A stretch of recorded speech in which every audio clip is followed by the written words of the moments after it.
Ehi là là, Ehi! ben arrivati a Buona Europa in domenica. Zattera, buona domenica, sì, sono Sì. qua oggi in una puntata tremenda, sono pieni di ospiti, che belli che le sera Una bella quadrio compagnia. ciacolar. Iniziava sempre con un sorriso e tanta voglia di vivere Gianni Secco, che dopo una lunga battaglia si è spento all'età di 74 anni.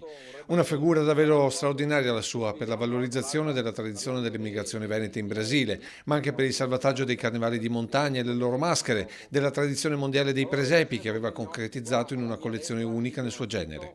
Qui lo vediamo in una delle prime puntate di Europa in Zattera, agli esordi televisivi ad Antena 3, negli storici e angusti studi di Via Pisa, dove davvero con poco aveva subito conquistato il cuore dei telespettatori.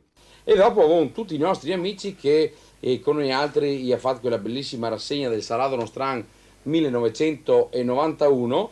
Ora avevamo l'assessore del comune di Valdobbiadene Giorgio Bellini e avevamo i vincitori,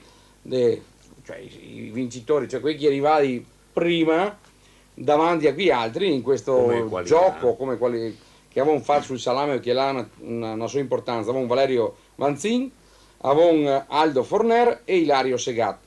Con Giorgio Fornasier nel 72 aveva fondato i Bellumat e in quasi 35 anni di carriera Gianni e Giorgio hanno composto un centinaio di canti in lingua bellunese che fanno parte della tradizione musicale folcloristica della Val Belluna e di tutto il Veneto. Dopo Zattera, Gianni Secco inventa Amarenda coi Bellumat. Eccoci qua, tornati. Niandri, giremo, femo, guardemo, anche perché vede che siamo interessati al prodotto, capisci tu? Cioè, di fa pubblicità al prodotto, ma noi mangiamo. Semplice nella comunicazione quanto profondo conoscitore e studioso della nostra terra e delle nostre genti, Gianni era presidente di diverse associazioni. E l'ultimo pensiero è Gianni che lo dedica a noi. L'intervista è di 11 anni fa, ma la riflessione è più attuale che mai.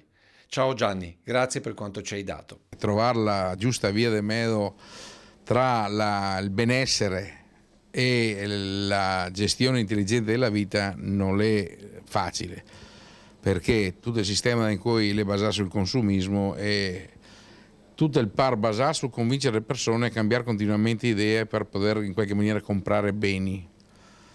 Se si compresse tempo a disposizione per le relazioni sarebbe una gran bella roba, ma quelli rende poco, ora nessuno è interessato.